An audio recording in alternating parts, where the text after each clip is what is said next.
Joshua Waters, Rachel Granderson, and Javante Titus. How are y'all doing this evening? Good. I need y'all to speak up just a little bit for me. Let the world know. Okay, man. I'm be honest. I want y'all to jump for the mic, and I don't want y'all to jump first. Anybody can go first. And the first question of the evening is, what does the phrase "Black in America" mean to you? Any takers? Going once, going twice. Javante Titus, you are up first. What does Black in America mean to you? Black in America means to me being trapped mentally and enslaved mentally. It's still some physical out there, but I see more mental in today's society. So as a people, you're saying we're like behind mental walls, basically. Is that what you're saying, Mr. Titus? Yes, sir. That is what I'm saying. Next. I don't agree. Ooh, you don't agree? No, I don't. What? I think it depends on who you are. Because personally, if you're enslaved mentally, then I think that depends on who you are. Because some of us, being black in America, that means that a lot of people from other races are intimidated by us because they're expecting us to be the underdog, and a lot of us supersede those expectations. So a lot of people are intimidated by us. Okay, with that being said, do you think we as African Americans raised the issue then? We raised the issue of being black in America? Because I remember looking a couple weeks ago, and like I said, the justice system, and I saw a girl say the only Americans that have a problem with the justice system is African Americans. So do we as African Americans raise the issue of black in America ourselves? Mr. Waters, what's your thought on that? Personally, I feel like sometimes we do try to use it as an excuse because, first and foremost, all of us, for the most part, we know we live in a world, we live in a society where the system that we live by wasn't made for us. It was built and designed for us to fail. But if you live your life based on the system and how the system operates, then you set yourself up for failure. Create your own life, your own world. Create your own system, do your own thing. So it's basically an individual's preference then? I think, in my opinion, yes. Okay, with that being said, what challenges, if any, do black men and women face in society? Do we face any challenges, or are we just stereotyped on our own? Is anything that we do the reason we are targeted? Well, I think that is the biggest challenge, the fact that we are stereotyped. The fact that we're stereotyped makes it a big challenge because it makes it a little bit harder for us to live outside of that box, because being stereotyped is basically being placed inside of a box. So trying to live outside of that box and trying to exceed those expectations, I think that's our biggest challenge because they're expecting us to fail. And may I add to that, not only are they stereotyping us, we stereotype ourselves, which causes much more of the problem. I agree to that. My question was, do we make ourselves a target or are we targeted? But apparently y'all just... I'm sorry to cut you off, okay. Kanye, but I feel like it's both. For one, like the system that we live in, like everything is really like a game. It's set up in place for you to fail, literally. Like from the music you listen to, from the television that you watch, from the food that you consume. Everything you consume got sodium fluoride in it. But like just on a spiritual level, like if you look into Rastafarians and stuff, like people, or Buddhists, like they meditated to like open up their chakras and stuff. Sodium fluoride don't even, it kill your pineal gland or your third eye or your sixth chakra, so you can't even activate that stuff. That stuff put in place from the government for you can't even like higher ups know, okay?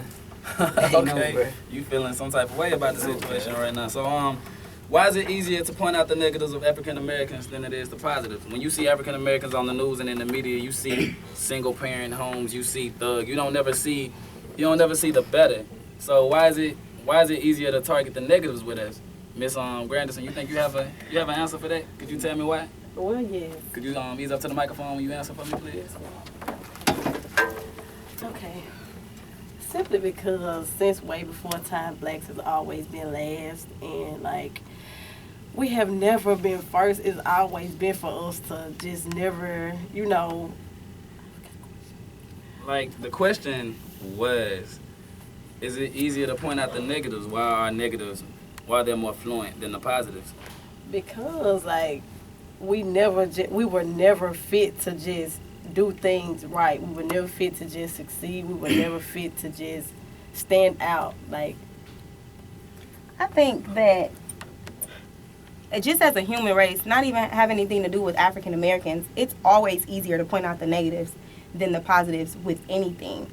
That's with judging African Americans, that's with Caucasians, that's with sports, that's with the media, period. It's just easier. I don't know if it builds people's pride or if it just helps other people feel good about themselves, but it's usually easier to point out the negative just with any situation, African American or not. Mr. Waters, you seem anxious. Like, I agree. However, I feel like I agree wholeheartedly with any time or any race, anything. It's easier to point out the negative than it is to point out the positive. However, like, create your own. Like, we live by a standard. Like, how do we know what good or bad is? Because you've been told what it is. Like, everything is a learned behavior. Like, we live by a standard. Laws are designed to show you the imperfections in yourself. Like, just be. Like, literally, like, just be. And there's nothing to point out. okay, well, what role does the justice system play for African Americans? Do you feel like in most cases is justice served? What roles do you think play? I remember Amber telling me that she didn't want to respond to that question personally, so I'm gonna ask Mr. Titus, what role do you feel like the justice system plays for the oppression of blacks in America?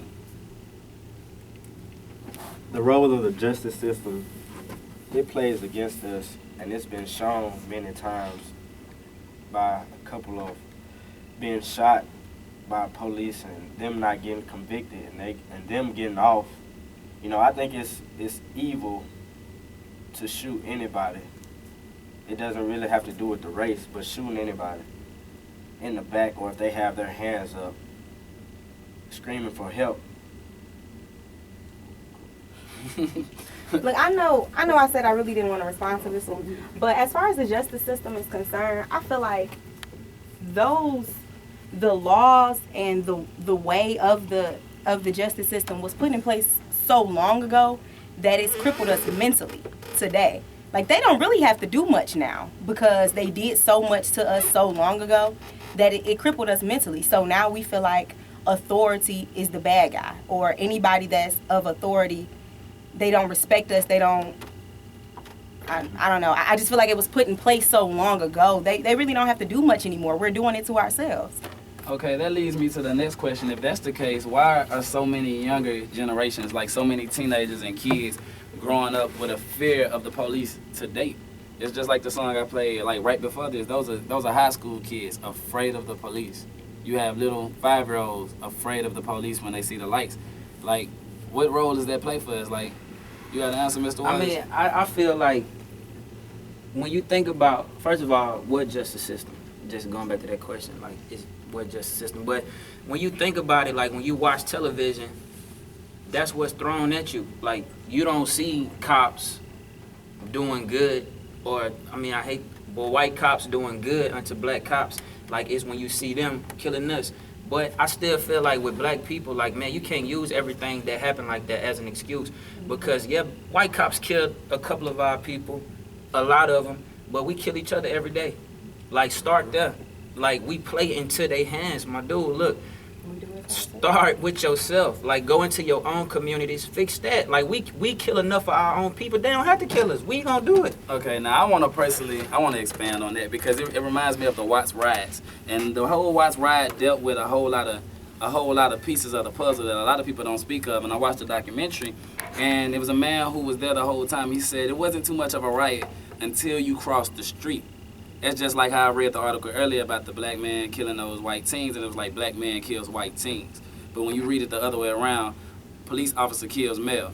You don't have to explain the fact that it's a black male because you automatically know it's a black male. It's not a problem until it hits their front door, which is why it's not a problem when you kill amongst your community. If 5 black men kill each other in a whole block radius of all African Americans, it's not a problem because you're in your community. Now, if you take that across the barrier and you kill Lil Tommy in front of Lil Tommy's home, now it's a problem because you just had an African American male do something on their neighborhood. But it is a problem. But that's a problem. That is a problem. It's a problem when you're doing it within your own community, and I think that's the thought process. That is not a problem because it's us. So that's probably why it happens so much, because the thought process is, oh, it's not bad because I'm doing it to my own people, but it's bad if I do it to somebody else's people or whatever. That is a problem. I feel like it's a problem, period. But again, I feel like we play into their hands. Like how many times growing up, because everything is a learned behavior. Unless you're mentally ill, no one is born hating. Like that's a learned behavior. Like the KKKs and the Black Panthers, they both wanted the same thing. So who was right or who was wrong? Whites wanted what was best for white people. Black Panthers, they wanted what was best for black people. White people stay out of black neighborhoods, we good. Y'all stay away from us, we good. So who was wrong? Like hate, that's taught.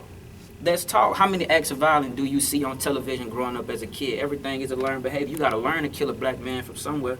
You got to learn it from somewhere. Your uncles and your aunties who doing it, they ain't just grow up doing it. That's a learned behavior. So it start with yourself. It start with your own community. And as far as it's being learned, when you're young, like just everything is being taught to you, negative and positive. So when you're young, let's just say you're in the candy store with your parents, and you do something wrong. The first thing your mama's gonna tell you, if a police walk through the door, you better stop acting like that or that man gonna get you. True. You know what I'm saying? And it's innocent at the time. True. But they grow up thinking that man gonna get me. Yeah. He's not here to help me. He here to get me. And that's learned behavior. Right, true. All right, so that leads me to my near the last question. What is the cure in your own thought for the thought process? How do you cure that thought process of generations? Love. That's the one element like we all miss, love. God is love. Love is unconditional acceptance. So regardless of what color you are, what religious background, if I loved you, then I accept you for whatever and whoever and like any and everything that come with you, I accept that and I love you. Like that's where it starts. You white and you don't eat pork, cool, I do, but I love you still. Like it start with acceptance, bro. That's it. Cause in the spirit, there's no male or female. It's no color. That's what God is. Okay, last question, and any one of y'all can hop at the mic. Don't all y'all hop at once. And it is, what word of advice would you give to a young child listening to this show right now who feels like I'm gonna grow up as another statistic? You know, they grow up feeling I'm gonna be an athlete or I'm gonna grow up, and they feel like there's really no way out. Being black in America these days teaches you that if you're not an athlete, you're basically second to last. So what words of advice would you give a young child listening to the show right now? I mean, I think that was perfect. To just love. Like, love everything. Love yourself. Because if you love yourself, then you know that you can prosper. You know that you can exceed. You know you can excel. You can succeed. You can do whatever you want to do if you love yourself. And if you love others, you don't hate them. And that's not causing an issue. You'll be the bigger person at all times. And that will cause you to succeed. Well, people, I'd like to thank these ladies and gentlemen for coming in and spending time with us tonight. The next song up on the list isn't a song. Like I told you, I have another spoken word artist, Word on the Curb, with what I wasn't taught in school. But Samuel, the curriculum is designed to help